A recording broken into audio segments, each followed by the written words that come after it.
এই নাও তোমাদের খাবার। এটা তুমি কি খেতে দিয়েছো? তার চার্জার?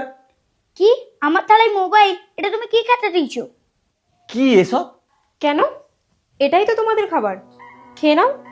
এটা তুমি কি বলছো? এইগুলো একটা মানুষের খাবার হতে পারে? তোমার মাথা ঠিক আছে? এই বাড়িতে যে যেটা পছন্দ করে তাদের জন্য সেটাই রান্না করা হয়। আর আমি জানি তোমাদের এইগুলোই পছন্দ, আর তাই আমি এইগুলোই এনেছি, খেয়ে নাও। মা, ফোন আবার কেউ খায়? এটা তো ইলেকট্রিক জিনিস। যাও যাও, কথা না বাড়িয়ে খাবারটা নিয়ে এসো। কেন খাওয়া যাবে না? তোমরা যদি উঠতে বসতে ঘুমোতে সবসময় ফোন নিয়েই পড়ে থাকো, তাহলে সেটা কেন খাওয়া যাবে না? এই খাবারটা আমি খাবো না। কেন? কি হয়েছে? আমি খাবো না, ব্যাস। আমি অন্য কিছু তৈরি করে দাও।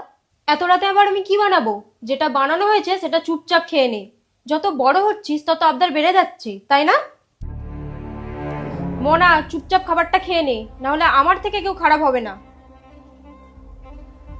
কি হলো কি? তুমি ওকে বকাঝোকা করছো কেন? বকবো না তো কি করব? ও যত বড় হচ্ছে ওর আবদার দিন দিন বেড়ে যাচ্ছে।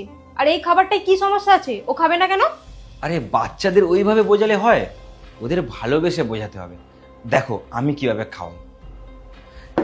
কি হয়েছে বাবু, তুমি কেন খাবে না? বাবা, এ তো অনেক রাগ বেড়ে গেছে দেখছি। কিন্তু তোমার রাগ ভাঙানোর জন্য আমার কাছে একটা জিনিস আছে। এই দেখো, নাও এবার চুপচাপ খেয়ে নাও।